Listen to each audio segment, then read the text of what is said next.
Saudara-saudari yang terkasih, jumpa lagi dalam Pelita Hati hari ini, Sabtu 23 April 2022, hari Sabtu dalam Oktav Paskah. Bersama saya Romo Thomas Suratno SC dari Paroki Cilandak, Jakarta Selatan, mendengar dan merenungkan Sabda Tuhan, yakni firman Tuhan yang tersurat dalam Injil Markus, bab atau pasal 16, ayat 9 sampai dengan ayat 15.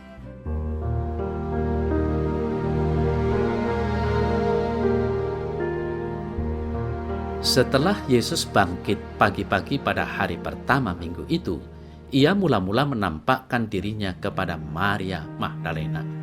Daripadanya Yesus pernah mengusir 7 setan.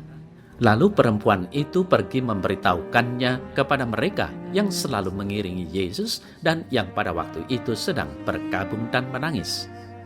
Tetapi ketika mereka mendengar bahwa Yesus hidup dan telah dilihat olehnya, mereka tidak percaya.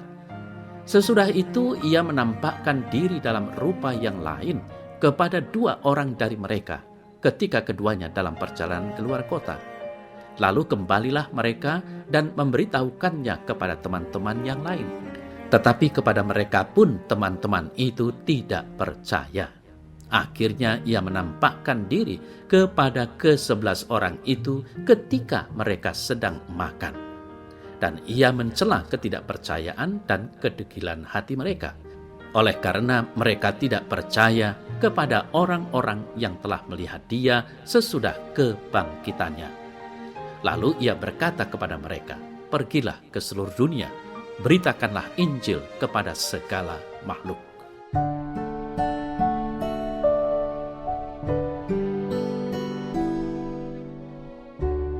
Saudara-saudari yang terkasih, rasa percaya tidak timbul secara tiba-tiba.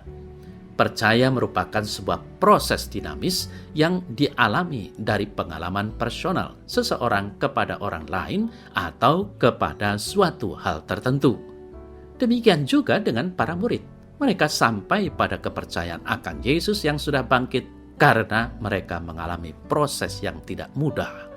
Mulai dari rasa ketidakpercayaan atau mempertanyakan, mencari, dan akhirnya menemukan.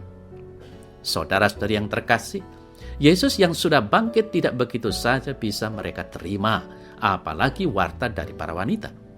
Kabar dari 2 murid dari Emmaus pun belum sepenuhnya membuat mereka percaya.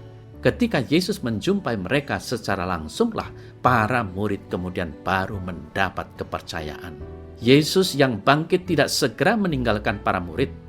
Sang guru setia menuntun para murid, mendampingi, membuka pikiran mereka, mengubah cara pandang mereka.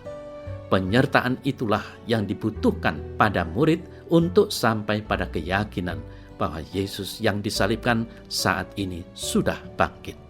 Dia adalah Tuhan dan penyelamat manusia. Saudara-saudari yang terkasih, mudah percaya atau sulit menjadi percaya, masing-masing orang mempunyai sisi yang menguntungkan dan yang tidak menguntungkan. Apa maksudnya? Orang yang mudah percaya kemungkinan hidupnya menjadi lebih aman. Dalam arti ia tidak memikirkan atau mempertanyakan banyak hal. Apa yang kelihatan itu yang menjadi kebenaran. Namun di sisi lain, orang yang mudah percaya seringkali mudah untuk ditipu. Saudara-saudara yang terkasih, sementara itu orang yang tidak mudah percaya mempunyai keuntungan bahwa ia tidak mudah ditipu. Ia mempertanyakan banyak hal sebelum sampai pada sikap percaya. Biasanya ketika dia sudah percaya, kepercayaannya tidak mudah hilang, akan bertahan lama meskipun yang dipercayai tidak sepenuhnya benar. Namun orang yang tidak mudah percaya menjadi seperti orang yang susah untuk diajak kerjasama, sulit diajak berkomunikasi, banyak hal menjadi pertanyaan baginya. Mungkin saja hidupnya mempunyai banyak peluang untuk stres dibanding orang yang mudah percaya. Saudara-saudari yang terkasih, dalam kehidupan sehari-hari, salah satu unsur penting membangun hidup yang bahagia adalah sikap percaya. Dalam berbisnis, unsur kepercayaan biasa menjadi penentu sukses atau tidaknya sebuah usaha, meskipun unsur ini sebenarnya tidak tampak. Begitu juga seorang pasien yang tidak percaya dengan tenaga medis biasanya akan membutuhkan waktu yang lebih lama untuk menjadi sehat. Demikian juga saudara-saudara yang terkasih dalam hal beriman. Para murid memang sempat meragukan kesaksian Maria Magdalena dan hanya menganggap hoaks apa yang dikatakannya. Terhadap dua murid dari Emmaus pun mereka belum sepenuhnya percaya, baru sebatas kagum. Mengalami dan merasakan Yesus yang mendatangi merekalah para murid baru mendapat kepercayaan. Pengalaman personal merekalah yang menjadikan para murid berani dan tahan uji dalam mewartakan Injil ke mana mereka diutus. Lalu bagaimana dengan diri kita supaya kita bisa sampai pada kepercayaan seperti itu? Kenalilah dan alamilah pribadi atau peristiwa yang Anda hadapi, saudara-saudara yang terkasih. Para murid tahu Yesus ketika sebelum peristiwa salib. Setelah kebangkitan, para murid semakin mengenal Yesus. Mereka mencari jawaban atas pertanyaan-pertanyaan keheranan mereka.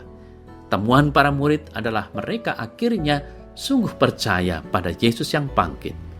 Semoga ketika kita juga semakin mengenal entah orang atau peristiwa tertentu, hidup kita juga menjadi hidup yang dilandasi saling percaya.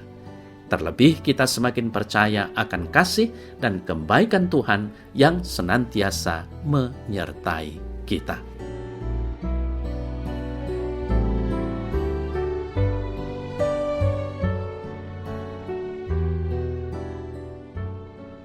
Dalam nama Bapa dan Putra dan Roh Kudus. Amin. Ya Tuhan, semoga aku mampu untuk semakin setia mendalami misteri Paskah.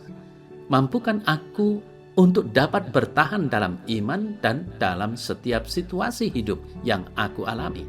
Tuhan, sertailah dan dampingilah hidupku. Semoga aku tekun bertanya dan mencari jawab atas pergulatan hidupku.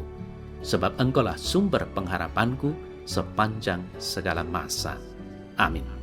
Semoga Allah yang Maha Kuasa memberkati saudara dalam nama Bapa dan Putra dan Roh Kudus. Amin.